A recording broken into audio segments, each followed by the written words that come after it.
Hi. Um, I preached earlier about when the Jews crossed the Red Sea, walked over on dry land. That's one of the most famous parts of the Bible, as I said earlier. But here's something that most people, unless they've read their whole Bible, have never seen. I've never heard it preached on. Some of you may have, but I haven't.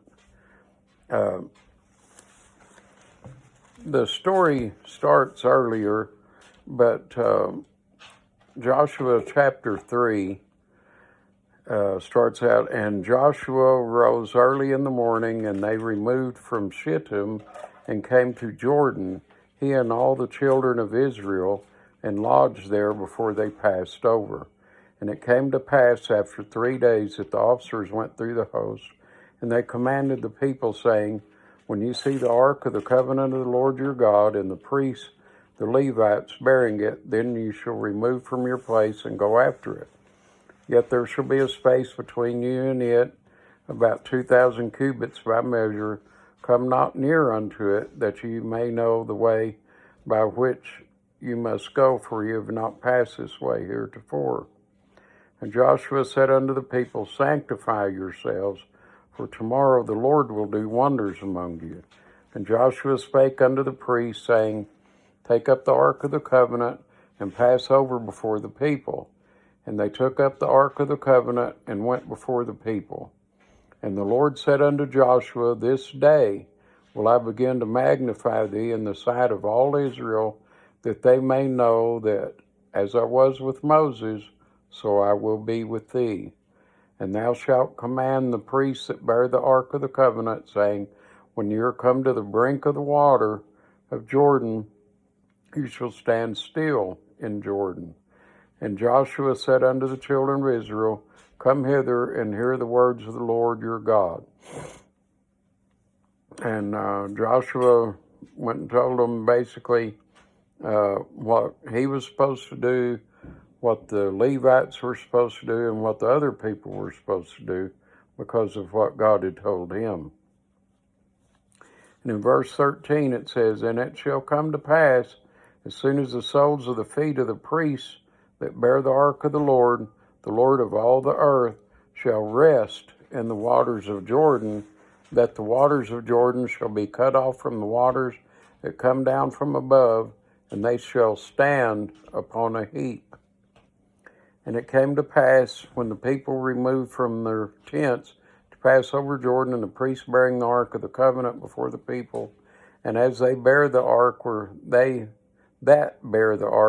were come under Jordan, and the feet of the priests that bear the ark were dipped in the brim of the water, for Jordan overfloweth all his banks all the time of harvest. That simply means it was flooded. Those of you that live near a big river certainly understand this concept. The Mississippi River over there, like by the Arkansas-Tennessee line, that thing gets, like 3 miles across during the time when it's flooded. And verse 16, that the waters which came down from above stood and rose up upon a heap very far from the city Adam, that is beside Zaratan, and those that came down toward the sea of the plain, even the salt sea, failed and were cut off, and the people passed over right against Jericho. And the priests that bear the ark of the covenant of the Lord stood firm on dry ground in the midst of Jordan, and all the Israelites passed over on dry ground until all the people were passed clean over Jordan. The importance of this is, like I explained about the parting of the Red Sea, that was to bring these people out of bondage. Well, this right here is a picture of all Christians entering into the promised land. That's what the Jews were doing here. They were entering into the promised land that God promised them. Well, this is a picture of when you die, you will enter into the promised land. And it will be easy, and you won't even realize what happened, because it'll be just like it was before and now. And then you just wake up in heaven. Don't get any better than that, folks. So the thing is, when we come out of bondage, which of course this would be bondage to sin, they came out of bondage of slavery. But this, we come out of bondage of sin, and they entered into the promised land, which was an actual land that God promised them. But this promised land that we will enter into when we die and we cross over the Jordan, that's heaven. And there we will be with Jesus and God and all the saints that have gone before forever. So I don't know about y'all.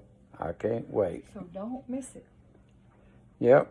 Like my lovely assistant just said, don't miss it. You know, there's a thing you see every once in a while, you know, about you don't want to miss this. Well, this is something you sure don't want to miss. I love y'all. See you next time. Bye.